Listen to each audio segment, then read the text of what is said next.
December 17th. It's day 4 of my circle tour of Utah, Arizona, coming out of Las Vegas.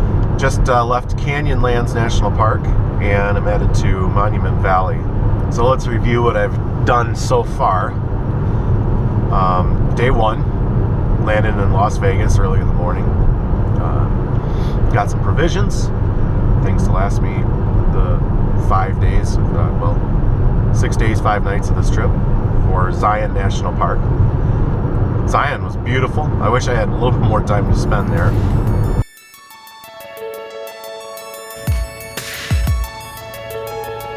Your purses, laptop, computers, periodics must be stowed if you chose to sit at the very front of the aircraft.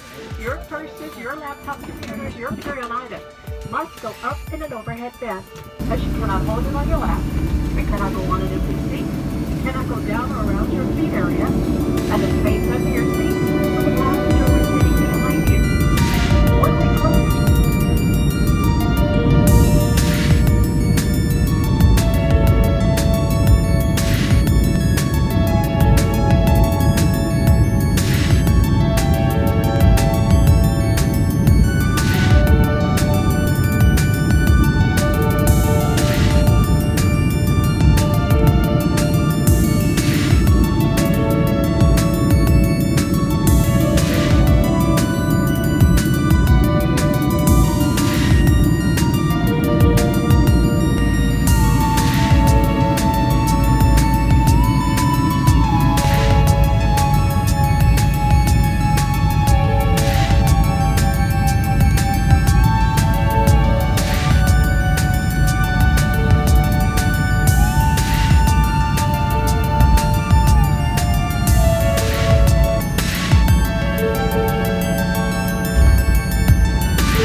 Time for a supply run.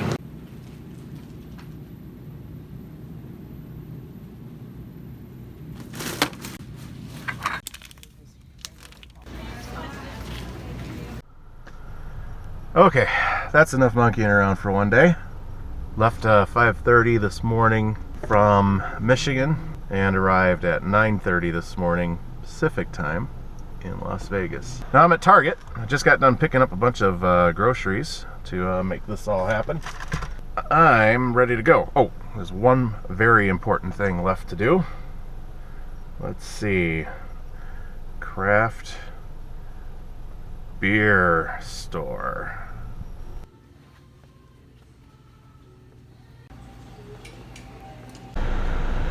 Alright, all important provisions have been acquired. Time to cruise the strip. I guess. I don't know. Isn't that a thing you do? Alright, I bet I'm aging myself here, but what is everybody's favorite Las Vegas movie? I think mine is still Go after all these years. I'm totally dating myself. Go. Who's seen Go? 4 different plot lines, all converge. There's a car chase down the Las Vegas Strip. That's important. Every good Las Vegas movie's got to have that. But it has everything. It's got the strippers, people getting sick, people getting too drunk. So where are we headed, you might ask? The answer to start is going to be Bryce Canyon in Utah. Totally looks like planes are landing in between the buildings. It's pretty interesting.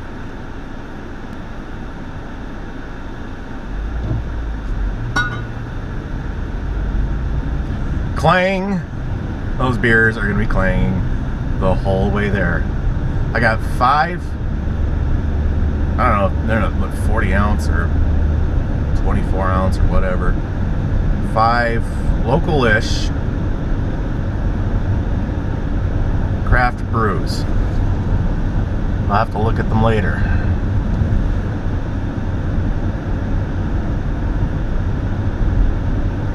Yeah, here comes another plane. I swear, it looks like they're landing in between the buildings. Probably can't quite tell on the GoPro shot, but maybe you'll be able to see it.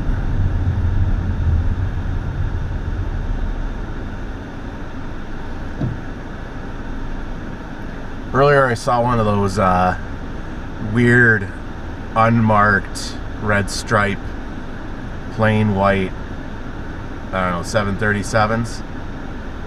You know, the ones that rumor or legend is that they land at, yeah, see, that goes right in between the wheels. The rumor is that they fly to Area 51 and places like that. It's pretty cool. One of these days, I'd like to have a beer with somebody who worked at Area 51. I don't have any I don't subscribe to any conspiracies, but I would just like to hear stories about what had to be kept secret and what military secrets were over there, what they were working on. I'm sure it was all, you know, F-19s and stealth fighters and stuff, but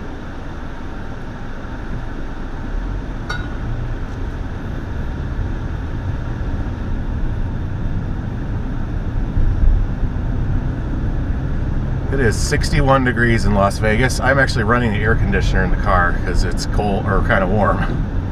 It was, I think it was 17 degrees when I left Michigan. All right, and that's Las Vegas.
folks. I am just outside of Zion National Park. It's off that way. Just had a quick drive through there in the dark almost, but really cool. Sunset hitting the rocks and absolutely beautiful. And I found a nice quiet spot just outside of the park. Looks like I'm away from the road. Looks like I won't be in any trouble. And as you can see, the view is awesome. Couldn't ask for more. Get you back in focus here.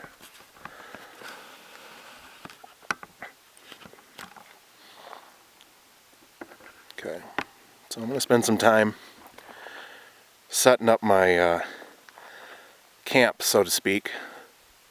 I'm going to make some food. Look over this spot over here so we can get a shot of that.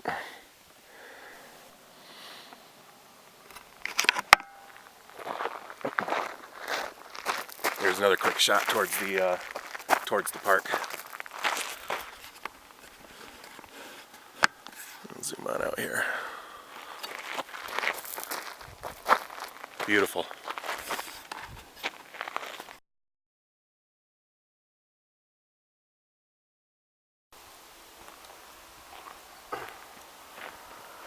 Just collecting a little bit of wood for the twig sewed, being careful not to step on anything. I don't want to.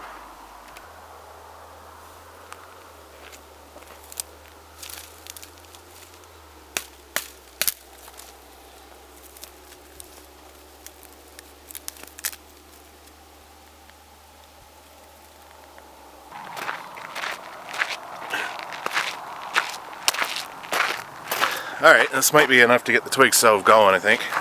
We'll see. Way too dark to be filming, but it is what it is. I wish I had something to stand on. Or sit on. I don't know really what I got that I can use. Think about that. The things you think about.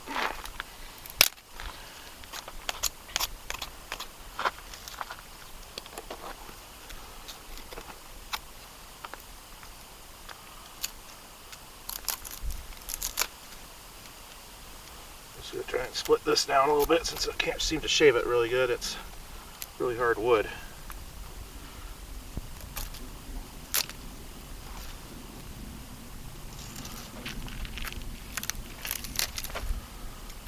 That's split pretty easy. If you can even see that right now, because they're a bit long.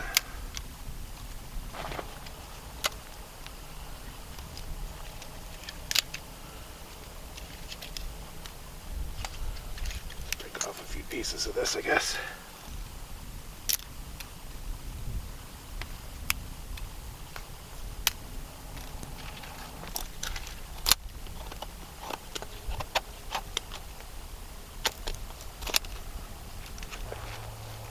Never used a stove before. I've used hobo stoves way back in the day, but nothing quite like this.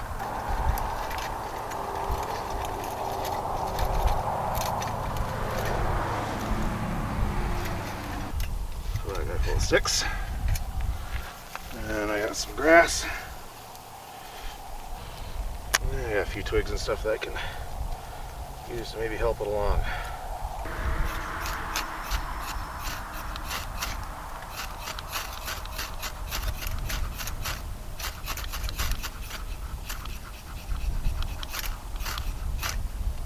There we go. Took a few tries.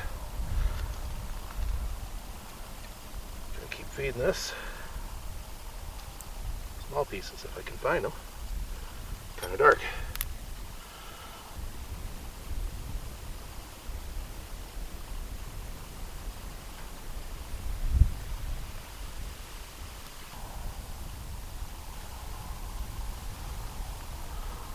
Alright, I think maybe we're in business here. That is only the second time I've used a fire steel. Now the first time I've used this stove, so I don't know, we're not out of the woods yet, but technically we're in the scrub. Eventually this will burn down to the point where it'll just feed itself. Maybe.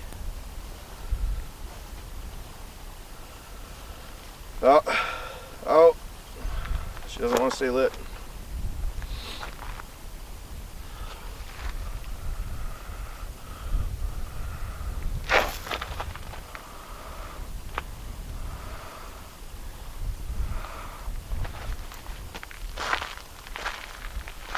Alright, this time we're going to get it down in there a little bit further. I think that might have been the ticket.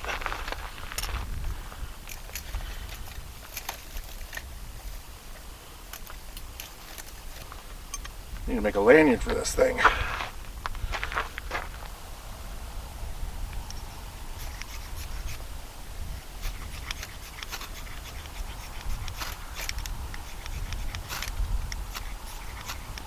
Funny, I got this light just fine a minute ago. No, it won't catch for me. There we go. Wow, finicky. There.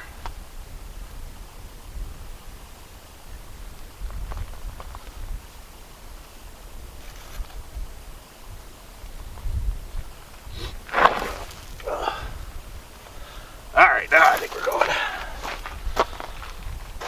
Stick some more grass down in there.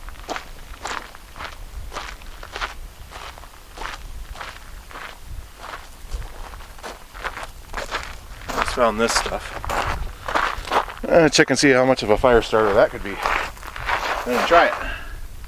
Oh yeah, look at that. All right, I need to figure out what that plant is, because that's good fire starter. All right, let's go with something easy today. In fact, we'll go really easy. We'll have some chicken noodle. All right, according to my calculations, or my not very educated guess here, well, this soup should fit right into my snow peak. And there we have it. That actually could maybe benefit from a little bit more liquid. So I think I'm going to do just that.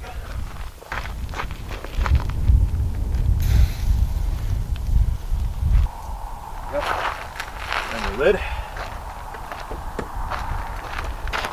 And now we're rocking.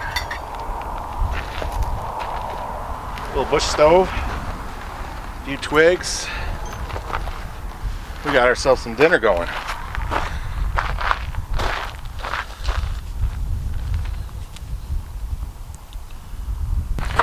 Alright, now it's time to set up for the Geminids.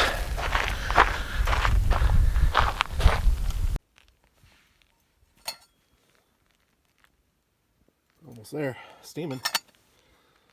Alright, as you can probably see, still a little overexposed, so I see stars in there, but still a little too bright yet. Dinner's ready. Still a little bit of a glow on the stove. Camera's still going, clicking away. It's very dark, indescribably dark. Alright, so a quick update on what I've been up to. I made some really good chicken noodle soup in that little stove. Love that thing. That's a really cool idea. I'm going to bring that everywhere I go. Glad I found that on so many other YouTube channels. And if you know what I'm talking about, they're pretty popular right now. So, cool stuff so far. I have taken some pictures of zodiacal light. Zodiacal light is the name of the band of dust, or a cloud. Not really a cloud. It's dust, interplanetary dust. Let's call it that. Not asteroids. They're not necessarily meteorites, but they could sometimes be. But it's dust that exists between the sun and Earth. And certain times of the year, especially in the fall or late in the fall, after sunset or before sunrise, you can see this dust reflecting sunlight. And it makes this sort of wedge shape like this. I'll show you a picture of it in the video. But really cool. I've never seen it before. I've never been in in a spot dark enough to see it before. I've only heard about it, but cool that you can see it both with the naked eye, and I was able to take some pictures of it. I've only seen 2 meteors that were not Geminids. They were something else, but Gemini is just now rising as we speak. I've got one camera going, another one kind of on pause, waiting for things to catch up.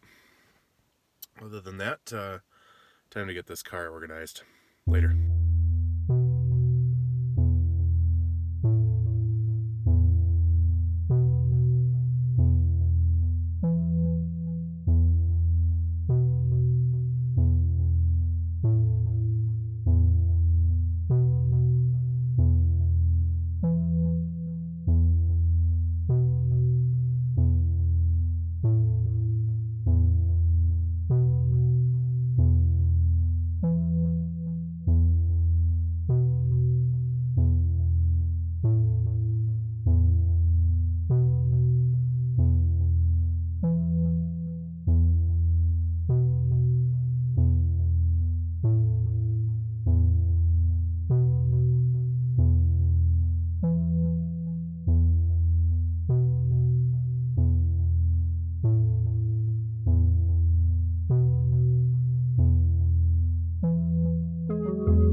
I am just a few miles east of Zion National Park. I found some sort of, I don't know, like a, well, it's definitely not private land, but it's not public either.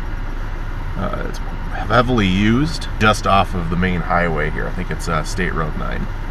Extremely dark location. I'm really happy about that. When I entered the park, I think it was 56 degrees.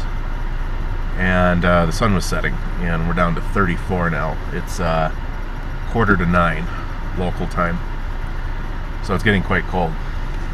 So I've been putting more layers on. I got my long johns on, doubled up some socks. Why not, right?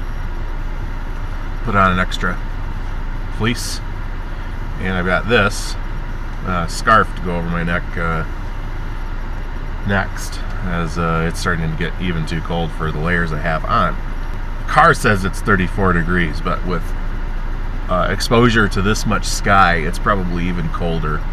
I've noticed that in my home weather station. If we have a really clear night, my backyard thermometer will show 16 degrees, and the one on the back side of my house, kind of away from clear sky, might show 25. It might be that much of a difference, and I think that's what I'm dealing with here. Is it's 30. It says 34, but it feels a lot colder when it's nice and clear like this. Heat tends to radiate out into space, and the more space that an object can feel around it or radiate out to, the colder, or the more quickly it'll chill down. So something standing under a tree, or in a woods, or behind a house, or even behind a cliff where there's not as much sky exposure, won't cool down nearly as fast as the situation I'm in right now, where it's just sky exposure to the nines. I have seen 3 Geminids now. This isn't the peak of the Geminids today. That was last night. Unfortunately, I couldn't score a flight 1 day earlier for the deal that I got on this one. Plus, it was a challenge with getting the time off. But between that, I was at least able to get out here the day after the peak, which, when you're in a place this dark, you know, it doesn't take much. Every meteor seems bright, and you see every single one of them. So do you want to hear about the origin of the word meteor? Well, actually, more interestingly, do you want to hear the origin of the word meteorology? Why is the word meteor in meteorology? I show you how the root of that word is Greek. Meteor comes from the Greek root word It comes from the Greek word meteros. I don't know. I'll correct myself later. Anyway, it's a Greek word, and it roughly translates from the sky, lofty, up there, atmosphere, things, but it generally just means something in the sky. Later, Latin kind of adopted that word. So Rome kind of copied the Greeks. They stole words and so on and so forth. Once it became a Latin word, it too meant something from the sky, or something hanging, something atmospheric. Later that became French, and then eventually became incorporated into the English language. French is the direct descendant language of Latin. Periods of time, or there was a period of time when the aristocracy were French. So during the Middle Ages, you have the aristocracy speaking a French dialect, and you have the peasants speaking a Germanic language, descended from Germanic and Viking. That was Old English. But eventually the two languages kind of merged, so we've got lots and lots of French words in the English language, which by extension are Latin words, which by extension, like this one, is a Greek word. So Greek word eventually becomes an English word. So we have meteoros, meteor, meaning lofty, eventually making it into the English language. But the way the English language adopted it was to mean stuff from the sky. So you had different kinds of meteors. You had water meteors, you had fire meteors, air meteors, and what that means is like water meteor being rain, snow, hail, sleet. Fire meteor being stuff like shooting stars, lightning. Fire meteors, wind meteors, wind. St. Elmo's fire, if you've ever heard of that, is a type of fire meteor, or lightning meteor.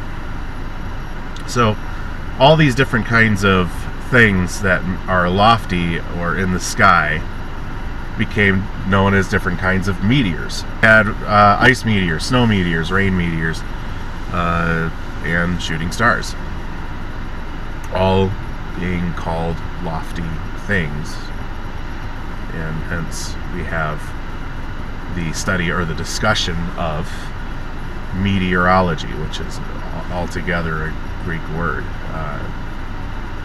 Greek meaning discussion of lofty heavenly things. Here you have a word that didn't mean meteor to begin with, like we think of it. Eventually our language adopts it to mean stuff falling from the sky or in the sky. So in modern English, we don't call things falling from the sky meteors anymore, generally. Having the word meteorology have nothing to do with meteors seems kind of strange, right? So meteorology has nothing to do with meteors. But in order to create a cloud or fog or water droplets, in order for them to form in the sky, they need to attach to a condensate, a piece of something. It could be smoke, dust, sand,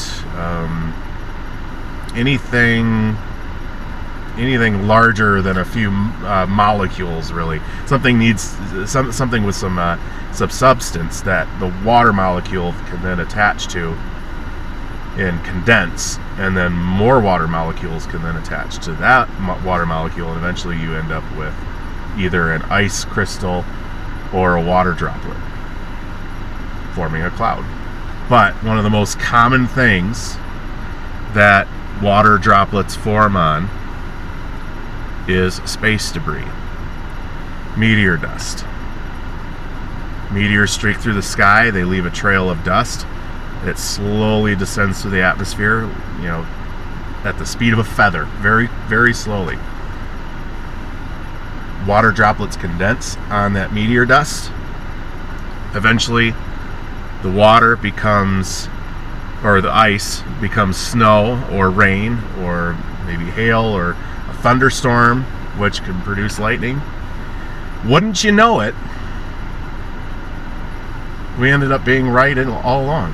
Meteorology, it's the stuff that clings to meteors and then falls from the sky or whatever and produces weather. We almost owe weather in part to meteors. So in a way it is meteorology after all. Anyway, that's your crazy story about meteorology. There you go.